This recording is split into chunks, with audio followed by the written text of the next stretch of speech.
Welcome back, and we'll continue our discussion with Glendora Simonson of the Nubian Quilters.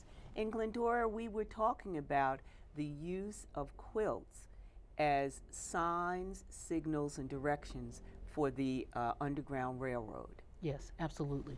Um, I think the point I was making was that the slaves were teaching each other and passing that down, and that some of the blocks that are considered uniquely American came from slave women and not from their European ancestor owners. One of the other very interesting patterns that's emerged has a direct connection to the Fon people in Africa. Um, Harriet Powers is a well known African American quilter whose works are at the Smithsonian and at the Museum of Fine Arts in Boston. And she was taught to quilt and make applicate animals and other very simplistic figures in the exact style of the fawn applique from Africa, from West Africa. And it was amazing to try and draw that correlation because certainly someone who had not been in and around animals wouldn't be able to shape the little scraps of fabric that they got in those shapes. Well, Harriet Powers was raised on a plantation and taught by older slave women. And her work looks, just to hold them together, the similarity is striking.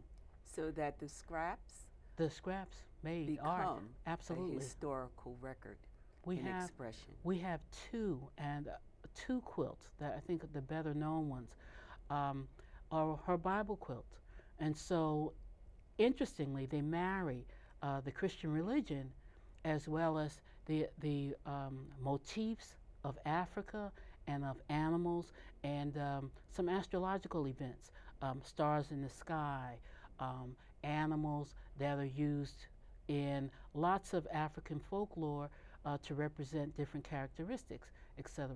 So we have really a very neat opportunity to look at not only Africans that came to this country, but also the African American expression of this art form.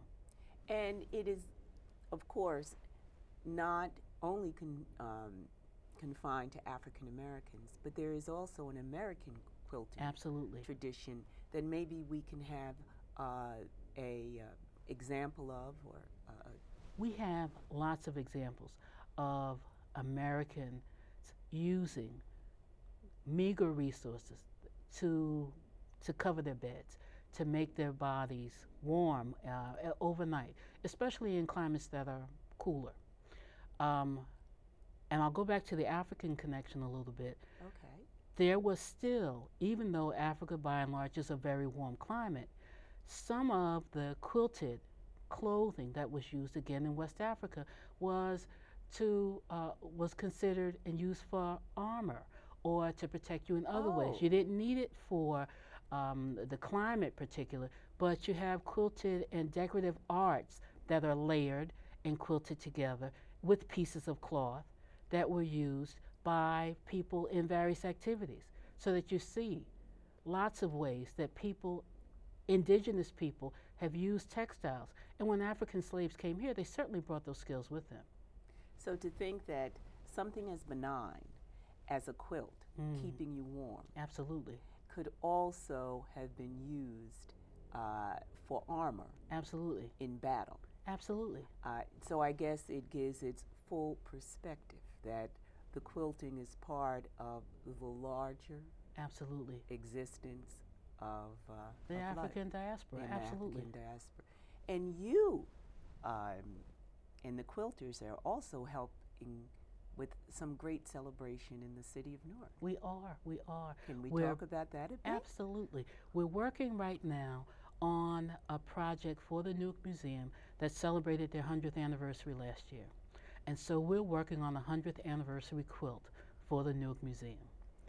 We are so excited about this project because there's an opportunity to put in and elicit participation from many people.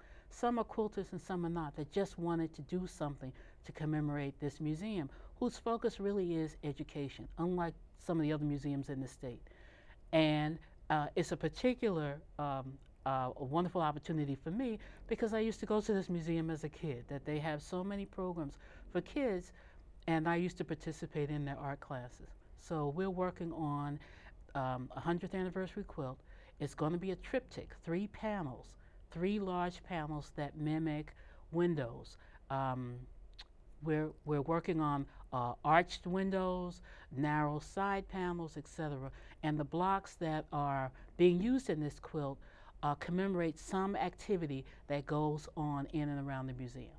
That is absolutely wonderful. And you've also been exhibited in other places before. Absolutely. Can we have a little boasting from We you, can have a little please? boasting. I've had occasion to exhibit not only at the Newark Museum, the Morris Museum, um, also to teach classes in Newark, in Plainfield, and I, I've been in a couple of a magazine or two with some projects that I've done. One of the quilts was featured in McCall's Quilting magazines, and we're getting around. I've got a couple other projects that are on um, um, Marcus Brothers website for a coat project, and some other pieces that are quilted wall hangings. Well, what does quilting mean to you? Well, I actually, it is an opportunity to channel some creative energy. My mother sewed. I've been around fabric all my life, and when I get to sit down and piece something, to work on it, I feel like it's like a spiritual expression. That it really, so anyway, it makes me happy. Now, there are other people, maybe the idea of taking little pieces of fabric and resewing them, they could be so bothered. But I really do feel empowered and inspired when I think about the possibilities of what you can do with these things that are just, it's like so much raw material, and that what can you do with them? And we will have an opportunity to discuss um, some of the people who tried to quilt and didn't quite get that running stitch. It's okay. But you guys still let me participate. We absolutely did. And so we're going to return and talk about what happens when you allow the whole community to come together and what is the result in terms of quilting.